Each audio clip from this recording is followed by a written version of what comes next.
PhonePe থেকে আপনার কি অটোমেটিক টাকা কেটে নিচ্ছে? অটোপে অন নেই তো। তাহলে এই অটোপেটা আপনি কিভাবে ডিলিট করবেন সেটা জানতে হলে পুরো ভিডিওটা শেষ অবধি দেখতে থাকুন, আর ভিডিওটা ভালো লাগলে শেয়ার করে দিন। এর জন্য সবার আগে ফোনপেটাকে ওপেন করে নেবো। ফোনপে ওপেন করার পর নিচের দিকে স্ক্রল করে আসতে হবে। এখানে যে ম্যানেজ পেমেন্টস বলে যে অপশনটা আছে, ম্যানেজ পেমেন্টস এর আন্ডারে ভিউ অল বলে যে অপশনটা আছে, এই ভিউ অল অপশনটাই আমাদেরকে ট্যাপ করে দিতে হবে। ভিউ অল অপশনে ট্যাপ করার পর আবার নিচের দিকে স্ক্রল করে এসে আমরা এখানে অটোপে বলে যে অপশনটা পাবো, এই মোর অপশনের আন্ডারে এই অটোপে অপশনটাই আমাদের ট্যাপ করে দিতে হবে।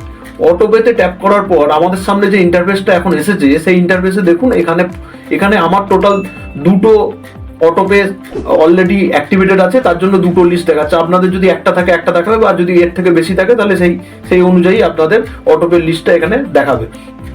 এর মধ্যে আপনি যে অটোপেটাকে আপনি ডিঅ্যাক্টিভেট করতে চাইছেন বা ডিলিট করতে চাইছেন, সেই সার্ভিসটার উপরে আপনাদেরকে ট্যাপ করে দিতে হবে।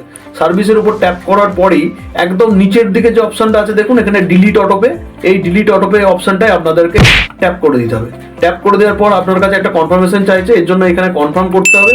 কনফার্ম করার পর একটুখানি ওয়েট করার পর আপনার কাছে একটা পিন জানতে চাইছে, অর্থাৎ ইউপিআই যে পিনটা যেটা দিয়ে আপনি ট্রানজাকশন করেন, সেই পিনটা এখানে দিয়ে দিতে হবে। আমার জন্য আমি আমারটা দিয়ে দিলাম। দেওয়ার পর এখানে টিক বাটনে ট্যাপ করার পর ওয়েট করতে হবে এবং দেখতে পাবেন আপনার অটোপেটা অটোমেটিক্যালি ডিলিট হয়ে যাচ্ছে, এবং এখানে দেখুন লেখা আছে অটোপে হ্যাজ বিন ডিলিটেড। তো এইভাবেই আপনি আপনার ফোনপের অটোপে ডিলিট করতে পারবেন।